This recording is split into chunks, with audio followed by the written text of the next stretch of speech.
On September 16, 1620, according to our Gregorian calendar, the ship Mayflower departed Plymouth, England, carrying 102 passengers, 74 males and 28 females, many of whom were separatists from the Church of England. Differing from their contemporaries, the Puritans sought to reform and purify the Church of England. These pilgrims chose to separate themselves from the Church of England because they believed it was beyond redemption due to its Roman Catholic past and the Church's resistance to reform. Starting in 1608, a group of English families left England for the Netherlands, where they were allowed to worship freely. But by 1620, the community was determined to cross the Atlantic for America, which they considered a new promised land, where they would establish the Plymouth Colony. Their desire to travel to America was considered foolhardy and risky, as previous attempts to settle in North America had failed. Jamestown, founded in 1607, saw most of its settlers die within the first year. Two ships were originally planned to begin their transatlantic journey together around August 5th, but problems with the ship Speedwell could not be corrected, and 3 separate leaks caused the loss of a month of critical voyage time, with the fall Atlantic gale season rapidly coming on. After 2 false starts and repairs to the Speedwell, some of the passengers chose not to continue and returned to Holland on the Speedwell, but 20 additional passengers boarded the overcrowded Mayflower, which now had 102 passengers and a crew of possibly 30 to 40. They finally departed Plymouth in southwest England on September 16th. The passenger list included a group of about 40 Puritans who referred to themselves as saints, and they joined a much larger group of more secular colonists, referred to by the Puritans as the strangers. After a grueling 10 weeks at sea, the Mayflower reached what is today the United States, dropping anchor near the tip of Cape Cod, Massachusetts, on November 21, 1620. Bad weather during the Atlantic crossing pushed the Mayflower hundreds of miles further north than their intended landing in Virginia. Over the next 5 months of the winter and spring of 1620 to 1621, Captain Christopher Jones, his crew, and the Mayflower would remain in Plymouth. He had originally planned to return to England as soon as the Pilgrims found a settlement site, but members of his ship's crew were ravaged by the same illnesses that overcame the Mayflower passengers, and he had to remain in Plymouth Harbor, quote, till he saw his men began to recover, end of quote. Almost all suffered an outbreak of contagious disease, described today as a mixture of scurvy, pneumonia, and tuberculosis. It is believed that about 50 passengers died during the Mayflower voyage and anchorage due to contagious diseases. They lived in tightly confined spaces, and the lack of fruits and vegetables didn't help. It wouldn't be until the 18th century that it was discovered scurvy could be prevented by consuming citrus fruit on board.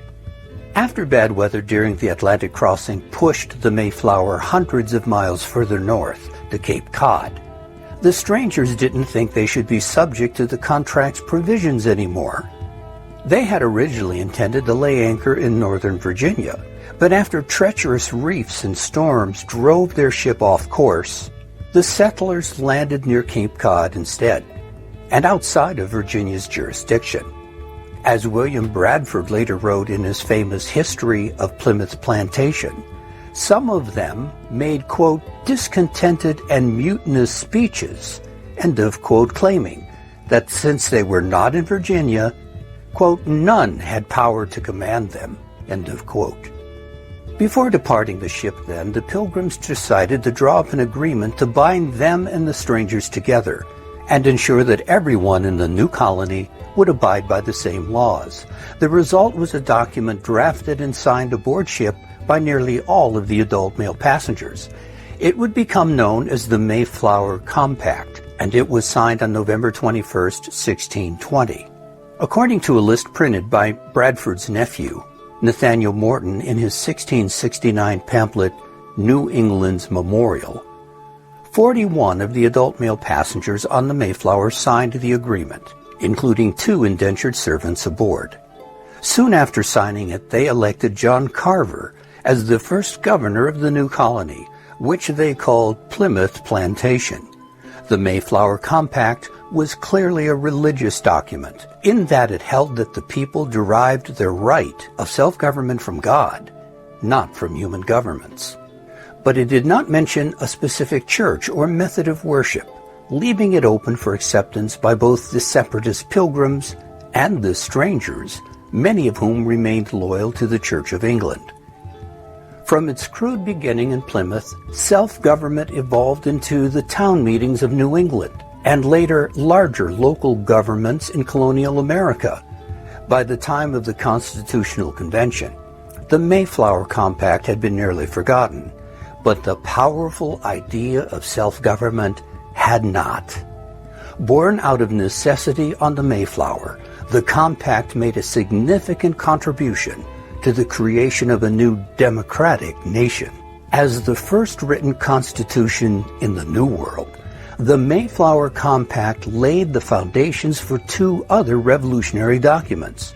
The first was the Declaration of Independence, which was primarily written by Welsh American Thomas Jefferson and valiantly signed by a number of fellow Welsh Americans. We will have a future video on this topic.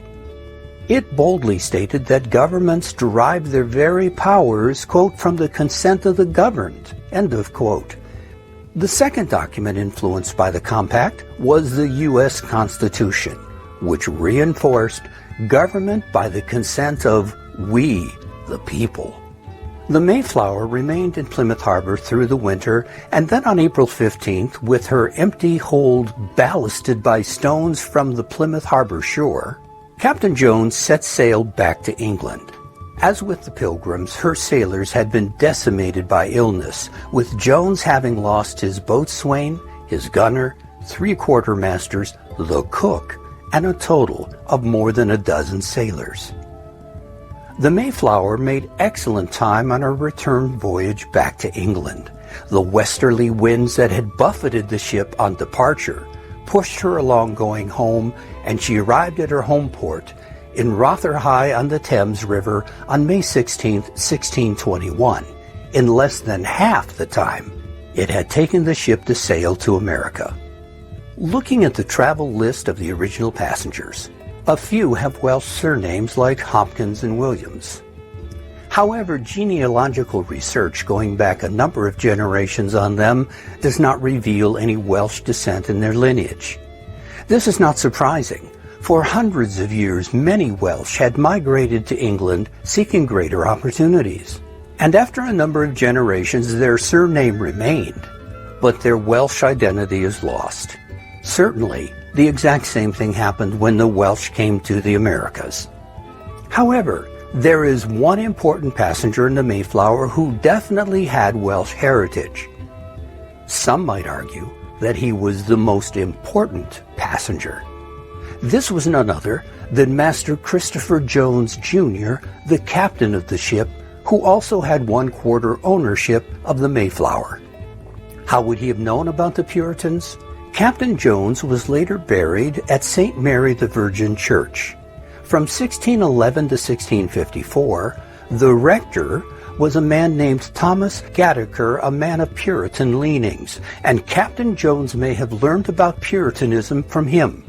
This could be the reason Jones accepted the perilous task of transporting these religious separatists to the New World.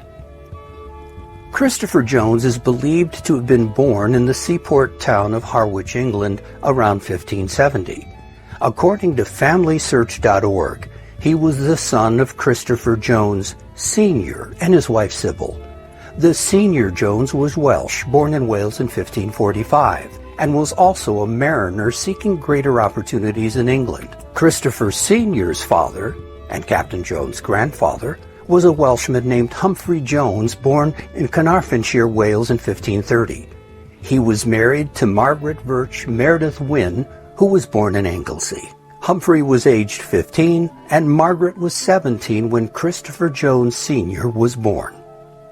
After Jones returned from New England by the summer of 1621, he had resumed his former trading voyages to continental Europe.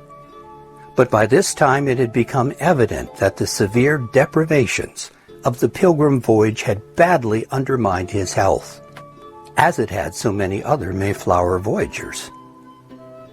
Captain Jones died in early March 1622, less than a year after his return. He was about age 52 after coming back from a voyage to France. St. Mary the Virgin Church in Rotherhithe records his burial as March 5th in their courtyard. Administration of his estate was granted to his widow the following August, but afterward not much is known of the history of her and their children. In 1624, the Mayflower was sold for scrap material after the death of her captain, partly due to the ravages of the round-trip Atlantic voyage. It's only natural and right to compliment the courage of the 102 passengers and the crew of approximately 30. Their bravery and tenacity changed world history, as the Plymouth Colony was indeed one of the earliest roots of a new nation. But not enough credit and respect is offered to Captain Christopher Jones.